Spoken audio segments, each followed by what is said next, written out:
Përshëndetje miq, sot për ju dua të shfaq një program të veçantë.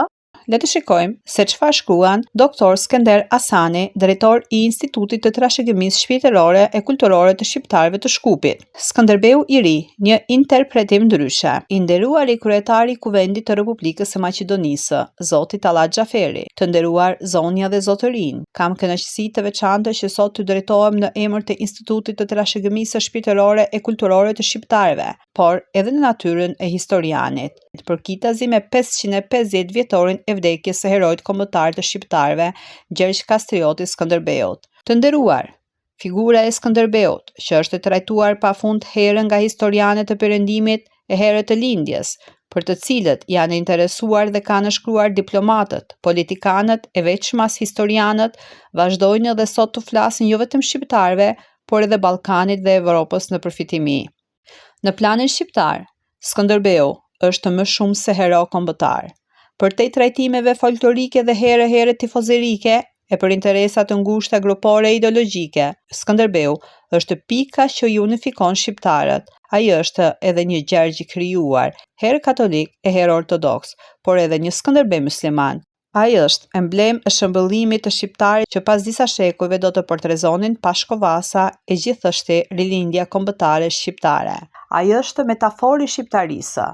Përmes besëlidhjes së Lezhës, ai na çoi mesazhin se ndarjet mbi baza fisnore ose ndarjet të tjera asnjëherë nuk mund të prodhojnë sukses. Ai është pika e pikëprerja e Lek Dukagjinit dhe e Lek Zaharis, e topijajve, arianitëve dhe ballshajve, si edhe të gjitha fiseve të tjera arbërore që u mblodhën nën beslidhjen e tij. Duke lëvizur në përtrojët arbërore, ai bëri koshient fiset e mesjetës shqiptare, se ata ishin një komb dhe duhej të angazhoheshin të miratuar mes vetes.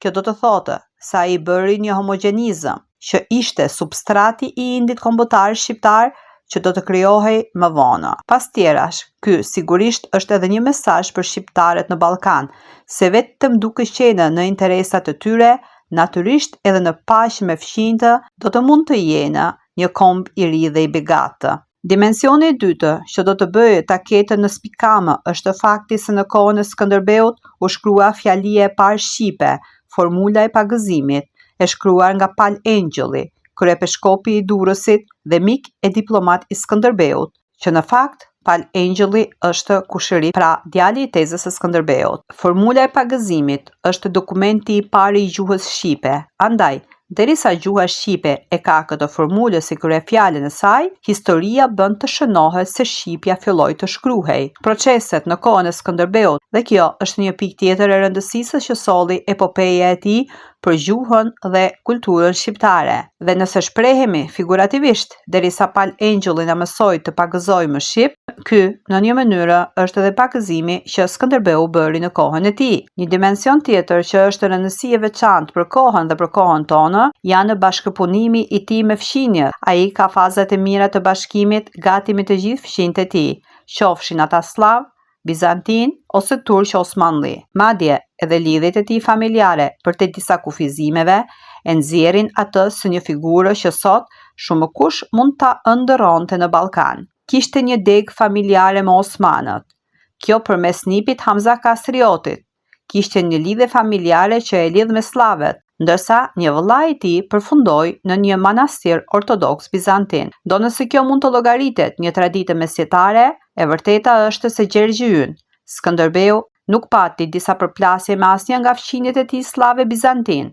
Prandaj, në kohën kur ne, sipas kërkesës së kohës sonë, zhurmojmë për të gjetur pika që na bashkojnë e jo vija që na ndajnë. Skënderbeu është edhe një figurë me përmasa ballkanike, që i flet ndryshe historisë së rajonit tonë të trazuar. Dimensioni i tretë dhe i fundit është Skënderbeu si hallkë e jone me Perëndimin. Duke vendosur në qendra të ndryshme të Perëndimit dhe duke e shkruar të folurat me princin e Napolit, Skënderbeu na bëri shenjë se duhet të jetë orientimi ynë në të ardhmen. Shikuar në aspektin diplomatik, meqësia me Vatikanin dhe admirimi që gëzonte ai në Perëndim, ishte dëshmi se shqiptarët janë një komb evropian dhe sa ata një ditë do t'i ktheheshin kontinentit më. Dhe sot shqiptarët në Ballkan dhe kudo në të cilët shtete gjinden, e kanë marrë këtë mesazh të saktë dhe të qartë, duke qenë unik e të pakompromistë, se Europa është strumbullari i Shqipërisë së shekullit të ri.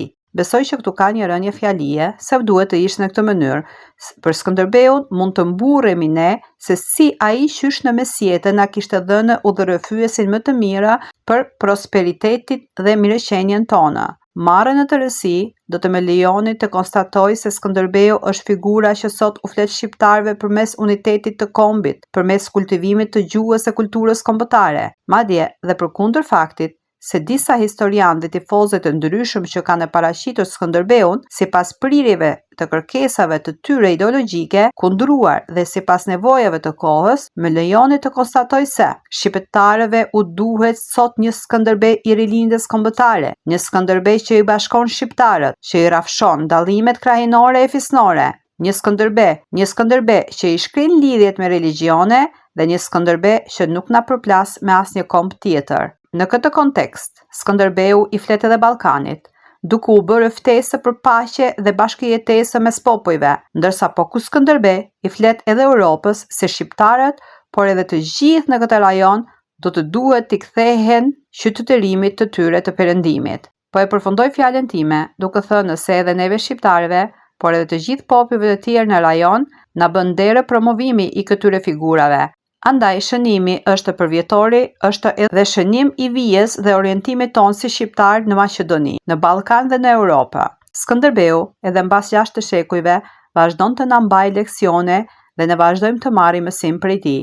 Ju faleminderit. Pra, ky ishte shkrimi që doktor Skënder Asani, drejtori i Institutit të Trashëgimisë Shpirtërore Kulturore të Shqiptarëve të Shkupit, ka mbajtur në vitin 2018, në atë vit që është shpallur viti i Skënderbeut, dhe doja ta shfaqem me ju sepse më tërhoqi shumë vëmendje shkrimi i shumë të nderuarit zoti Skënder Asani, sidomos në këtë kohë kur jemi përzier shumë keq dhe po bëjmë dallime në mes njëri tjetrit. Po shikojmë që doktor Skënder Asani në këtë fjalim mbi figurën Gjergj Kastrioti Skënderbeut na ka dhënë disa mesazhe që na duhen sot.